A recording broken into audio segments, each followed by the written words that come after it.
उसके घर में देंगे नहीं, कदापि नहीं। लेकिन भगवान शंकर ने खुद भेजा कि हमारी तुम निंदा करना, उनकी प्रेम परीक्षा लेना। सजनमा तोहरो पागल, बलमुआ तोहरो पागल, सजनमा तोहरो पागल,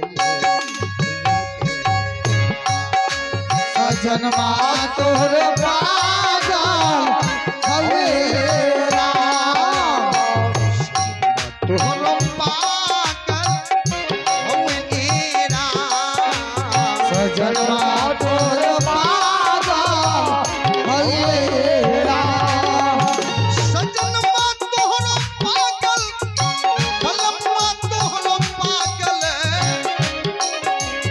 सैया जी तोहरो पागल हवन के राम, सैया जी तोहरो पागल, हरे राम क्या है भैया?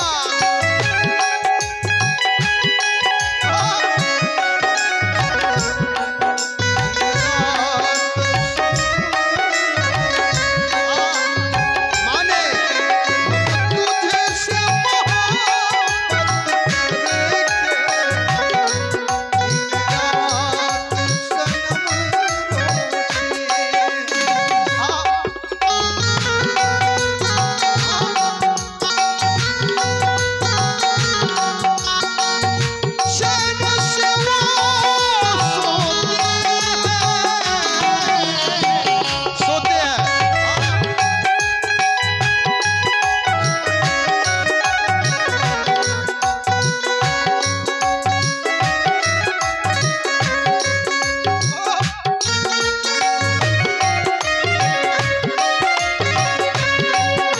सजनमा तोहरो पागल, हरे राम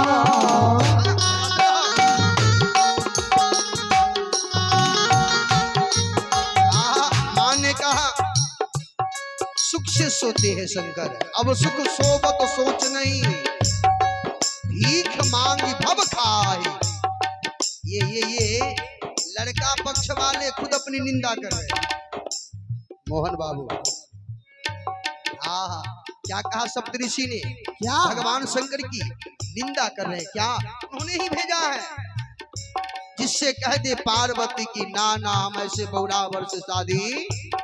कहते हुए पगला राजा पिए दिन भर गाजा, हुए पगला राजा पिए दिन भर गाजा, हुए पगला राजा पिए दिन भर गाजा, हुए पगला राजा पिए दिन भर गाजा। ए पार्वती हाँ करम में तोहरा अगिया,